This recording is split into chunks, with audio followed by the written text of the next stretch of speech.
दोपहर का भोजन। सिद्धेश्वरी ने खाना बनाने के बाद चूल्हे को बुझा दिया और दोनों घुटनों के बीच सिर रखकर शायद पैर की उंगलियां या ज़मीन पर चलते चींटे चींटियों को देखने लगी। अचानक उसे मालूम हुआ कि बहुत देर से उसे प्यास लगी है। वह मतवाले की तरह उठी और गगरे से लोटा भर पानी लेकर गट-गट चढ़ा गई। खाली पानी उसके कलेजे में लग गया और वह हाय राम कहकर वहीं ज़मीन पर लेट गई।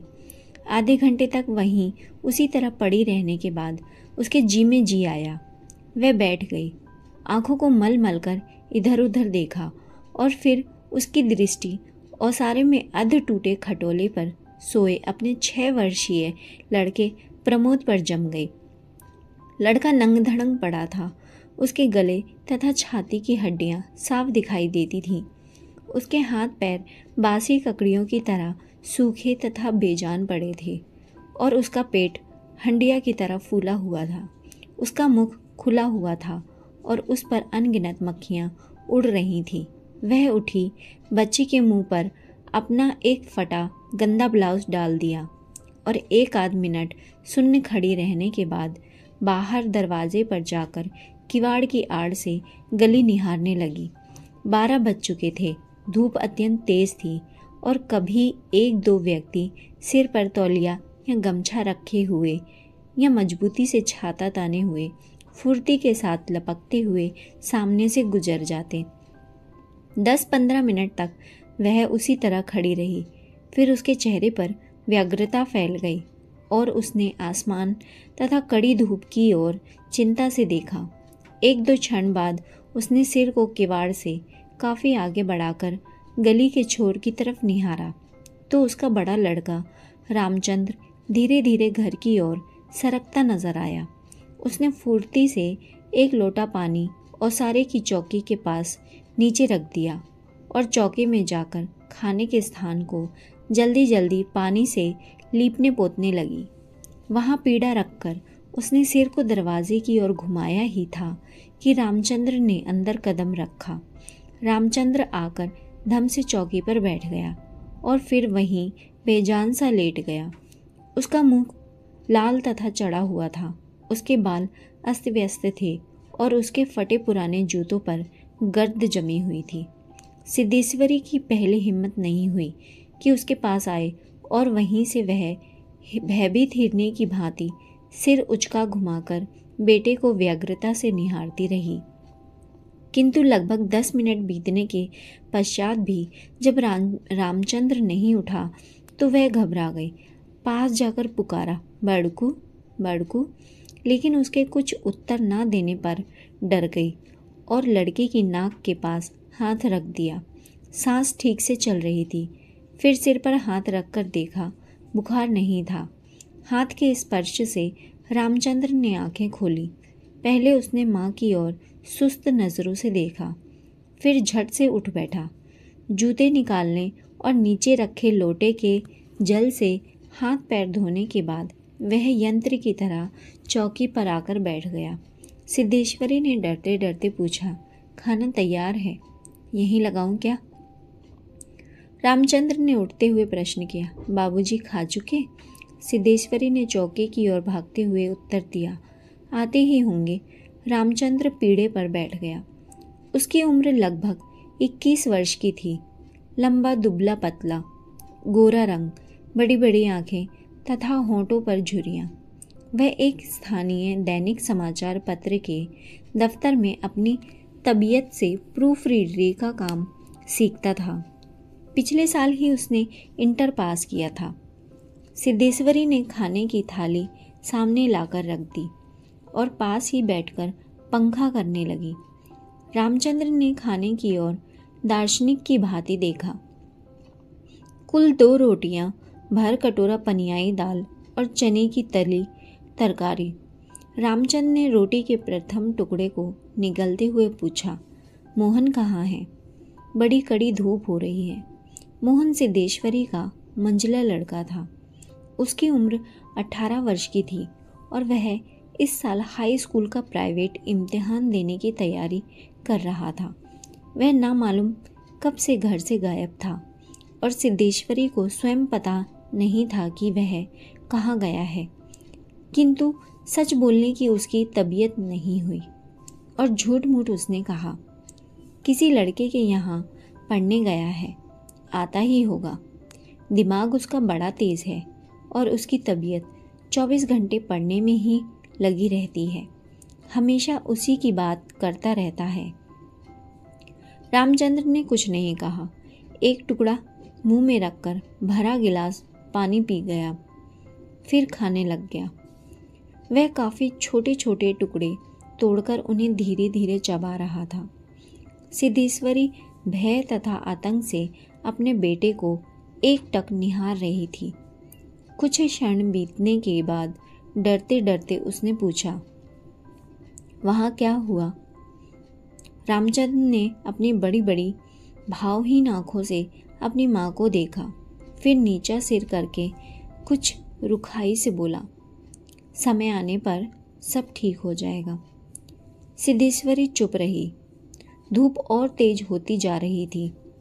छोटे आंगन के ऊपर आसमान में बादल में एक दो टुकड़े पाल की नाव की तरह तैर रहे थे।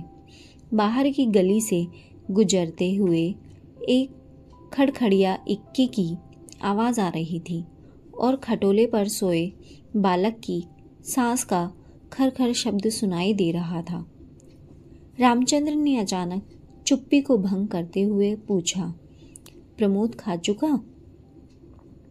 सिद्धेश्वरी ने प्रमोद की ओर देखते हुए उदास स्वर में उत्तर दिया, हाँ खा चुका।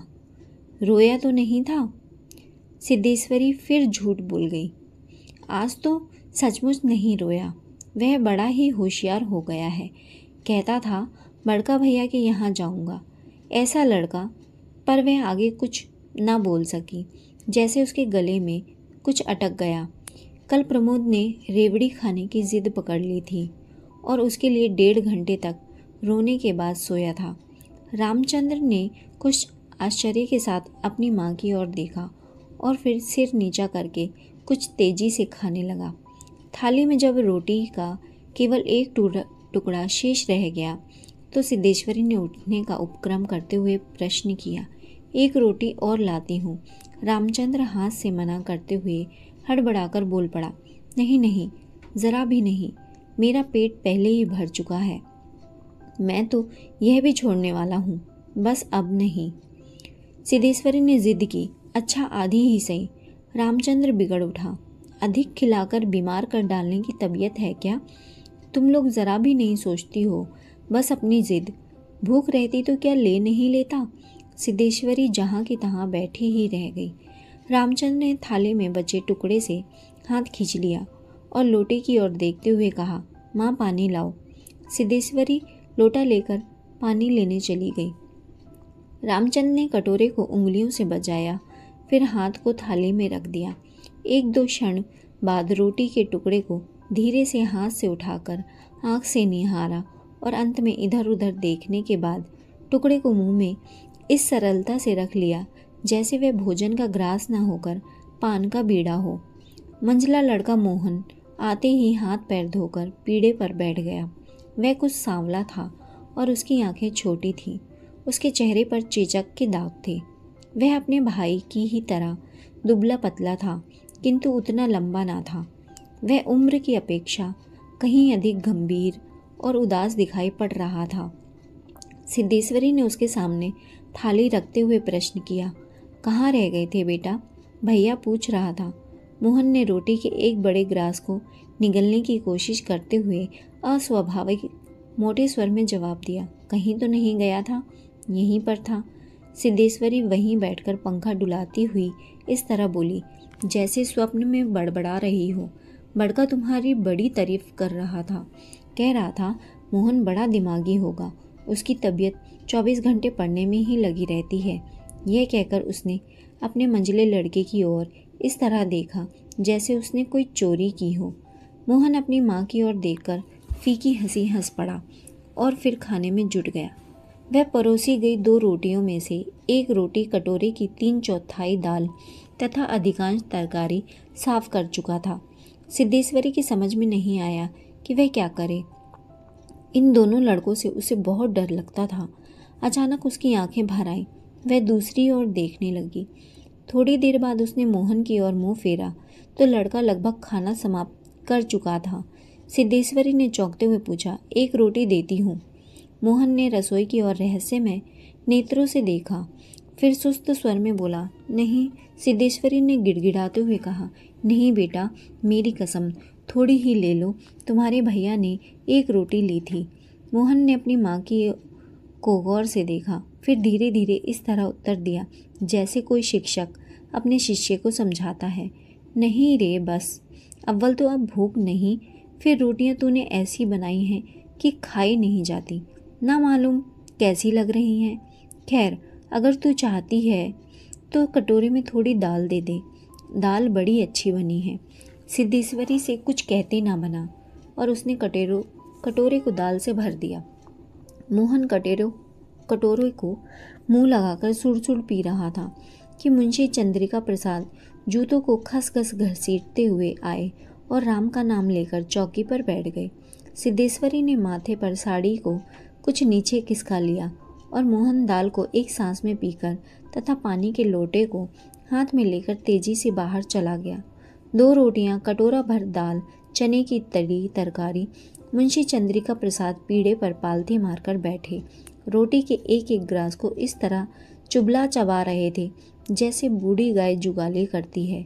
उनकी उम्र 45 वर्ष के लगभग थी, किंतु 50-55 के लगते थे। शरीर का चमड़ा झूलने लगा था। गंजी खोपड़ी आईने की भांति चमक रही थी। गंदी धोती के ऊपर अपेक्षाकृत कुछ साफ बनियान तार तार लटक रही थी। मुंशी जी ने कटोरे को हाथ में लेकर दाल को थोड़ा सुड़कते हुए पूछा, बड़का दिखाई नहीं दे रहा? सिद्धेश्वरी की समझ में नहीं आ रहा था कि उसके दिल में क्या हो गया है, जैसे कुछ काट रहा हो।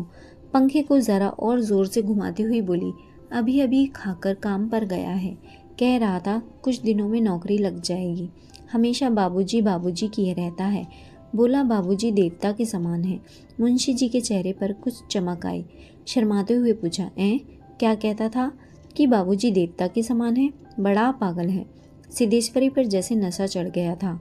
उन्माद की रोगिणी की भांति बड़बड़ाने लगी, पागल नहीं है, बड़ा होशियार है। उस जमाने का कोई महात्मा है। मोहन तो उसकी बड़ी इज्जत करता है। आज कह रहा था कि भैया के शहर में बड़ी इज्जत होती है, पढ़ने लिखने वालों में बड़ा आदर होता है और बड़का तो छोटे भाइयों पर जान देता है। दुनिया में वह सब कुछ सह सकता है, पर यह नहीं देख सकता कि उसके प्रमोद को कुछ हो जाए।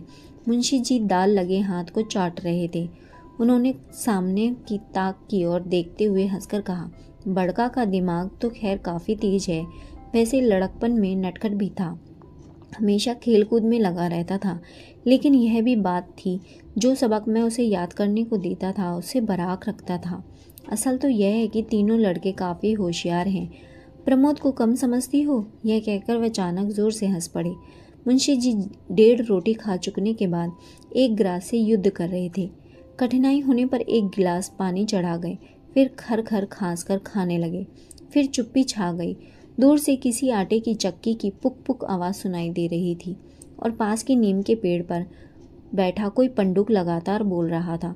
सिद्धेश्वरी की समझ में नहीं आ रहा था कि क्या कहे। वह चाहती थी कि सभी चीज़ें ठीक से पूछ ले, सभी चीज़ें ठीक से जान ले और दुनिया की हर चीज़ पर पहले की तरह धड़ल्ले से बात करे, पर उसकी हिम्मत नहीं होती थी।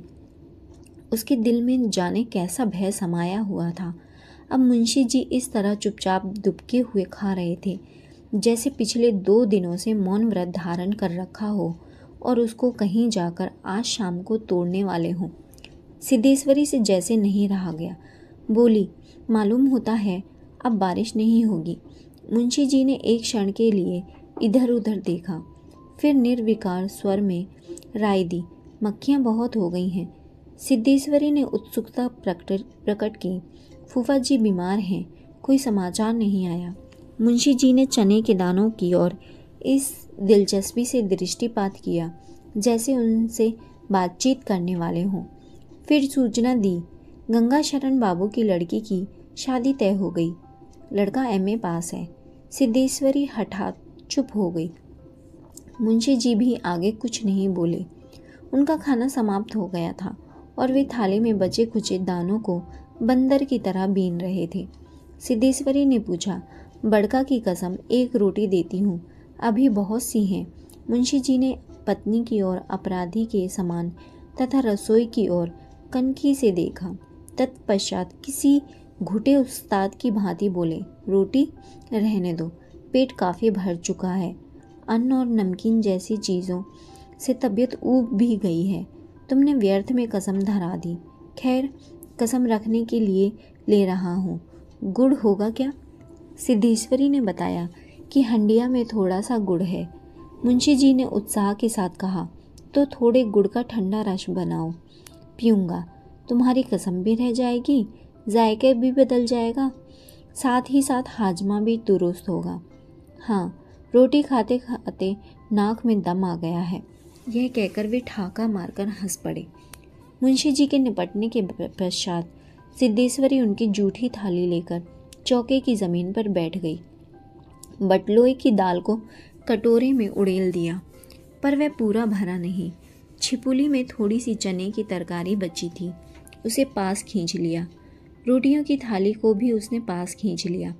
उनमें केवल एक रोटी बची थी, मोटी, भद्दी और जली। उस रोटी को वह जूठी थाली में परोसने जा रही थी कि अचानक उसका ध्यान ओसारे में सोए प्रमोद की ओर आकर्षित हो गया। उसने लड़के को कुछ देर तक एकटक देखा, फिर रोटी को 2 बराबर टुकड़ों में विभाजित कर दिया। एक टुकड़े को तो अलग रख दिया और दूसरे टुकड़े को अपनी जूठी थाली में रख लिया। तदुपरांत एक लोटा पानी लेकर खाने बैठ गई। उसने पहला ग्रास मुंह में रखा और तब ना मालूम कहाँ से उसकी आंखों से टप टप आंसू चूने लगे।